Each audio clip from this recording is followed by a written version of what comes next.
প্রবাসীরা নষ্টামি করে ইমোতে, দোষ বউয়ের নাকি টাকার? ভিডিওর কথাগুলো প্রত্যেকটা ছেলে এবং মেয়ের শোনা খুবই জরুরি। ভিডিওটি সবাই মন দিয়ে শুনুন, দেখুন এবং অন্যকে জানার জন্য, দেখার জন্য সুযোগ করে দিন। ভিডিওটি শেয়ার। অভাবে কেউ বিদেশে যায় না। একজন প্রবাসী ছেলের সাথে কেন একটা মেয়েকে বিয়ে দেবে? ধরেন একটা প্রবাসী 20 বছর প্রবাস করল, বিদেশ করল। এই 20 বছরের মধ্যে মনে করেন 20 বার ছুটিতে গেছে, 1 মাস করে 20 মাস গেছে। তাহলে তার 20 মাসে দাঁড়াচ্ছে 7,200 দিন। এই 7,200 দিনের মধ্যে সে তার ওয়াইফের সাথে ছিল মাত্র 720 দিন।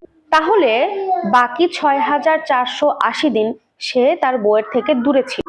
আপনার কি মনে হয় না যে আপনি আপনার ওয়াইফের সাথে জুলুম করছেন? আচ্ছা, আপনার কি কোনোভাবে মনে হয় না যে এই জুলুমের জবাবদিহিতা আপনাকে কিয়ামতে দিতে হবে? অবশ্যই দিতে হবে। এমনকি আপনার ওয়াইফ যদি তার শারীরিক চাহিদা মেটানোর জন্য অন্য কোনো পুরুষের সাথে, যে কারোর সাথে ওই যে পরকীয়ার সম্পর্কে লিপ্ত হয়, সেই গুনাহগার কিন্তু সম্পূর্ণটা আপনি হবেন।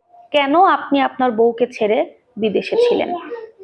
কোরআন হাদিসের কোথাও লেখা নাই যে বউকে পালার উদ্দেশ্যে আপনাকে বিদেশ করতে হবে, বিদেশ থাকতে হবে। অনেকে বলতে পারেন যে বিদেশে না থাকলে দেশে বউয়ের সাথে শুয়ে থাকলেও অনেক বউরা হচ্ছে পরকীয়া করে। হ্যাঁ, করে। ডিভোর্স যেরকম সব জায়গায় হয়, সব ক্ষেত্রে হয়, পরকীয়াও সব ক্ষেত্রেই হয়। কিন্তু আজকের ভিডিওর টপিক প্রবাসী ভাই, প্রবাসী বউদেরকে নিয়ে। ভিডিওতে কথা বলার সময় পুরো বিশ্বকে একসাথে নিয়ে কথা বলা যায় না, যে কোনো একটা টপিকে কথা বলতে হয়। কোথাও কিন্তু লেখা নাই যে বউকে ভালো রাখার জন্য, বউকে পালার জন্য আমাকে বিদেশ করতে হবে। কিন্তু তারপরেও আপনারা অনেকেই দুর্ভাগ্যবশত বিদেশ যাচ্ছে। এখন আবার অনেকে বলবেন যে ভাই অভাবে পড়ে যাচ্ছি, দেশে থাকলে ভালোভাবে চলতে পারি না, থাকতে পারি না, না খেয়ে দিন কাটাতে হয়, সচ্ছল থাকতে পারি না। কিন্তু ভাই আসল কথা কি জানেন? অভাবে পড়ে আজ পর্যন্ত একটা মানুষও বিদেশে পাড়ি জমায় নাই। একটা মানুষও না। বুকে হাত দিয়ে কেউ বলতে পারবে না যে আমি মূল অভাবের কারণে বিদেশে আসছি। এই থিওরি কখনো কাউকে দিয়ে না যে আপনি অভাবে পড়ে আসছেন, ঠিক আছে? বরং আপনি বলেন যে আমি লোভে পড়ে আসছি। আপনার লোভ হয়ে, আপনার দেশের শাকসবজি মাছ দিয়ে ভাত খেতে ভালো লাগতেছে না, আপনি মাংস খাইতে যাচ্ছেন হচ্ছে বিদেশে।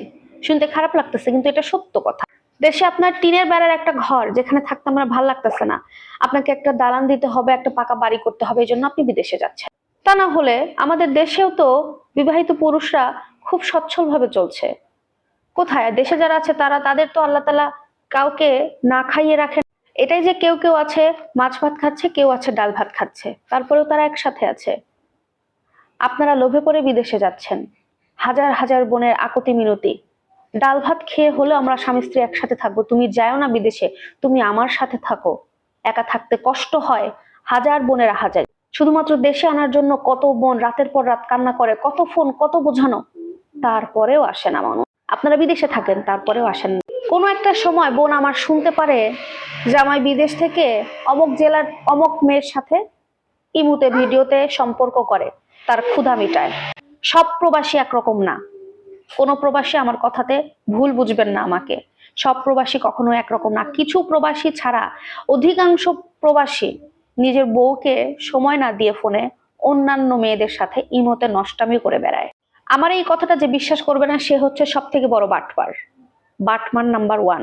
জামাই বিদেশে থাইকা ভিডিও কলে ইমোতে স্যাটিসফাই। আরো আশ্চর্যের বিষয় কি জানেন? জামাই ভিডিও কলে যে মেয়ের সাথে কথা বলে সেই মেয়েও কিন্তু আরো একটা প্রবাসীর বউ। একটা কথা মনে রাখবেন, খাওয়া আর শরীরের চাহিদা ছাড়া একটা মানুষ বাঁচতে পারে না। তাই বলি কি ভাইয়ারা, বিয়ের আগে বিদেশ করেন। বিয়ের পরে যদি বিদেশ করতেই হয় তাহলে বছরে অন্তত 2 বার আসার চেষ্টা করেন। আর যদি তা না পারেন বউকে বিদেশে নিয়ে যান, একসাথে থাকেন। যদি সেটাও না পারেন আপনি দেশে চলে আসেন, জামাই বউ একসাথে কাজ শিখে ডাল ভাত যা পারেন একসাথে মিলেমিশে খান, একসাথে থাকেন। আল্লাহ রাব্বুল আলামিন বলেছেন খাওয়ার জন্য ফলমূল হালাল করে, আর চাহিদা মেটানোর জন্য বউ দিয়েছি। এই বউকে অযত্নে রেখে আপনি গুনাহগার হবেন না। বিয়ে করা বউকে দেশে রেখে বছরের পর বছর বিদেশে কাটানো, এই ব্যাপারে আপনাদের কি মতামত অবশ্যই কমেন্টে জানাবেন।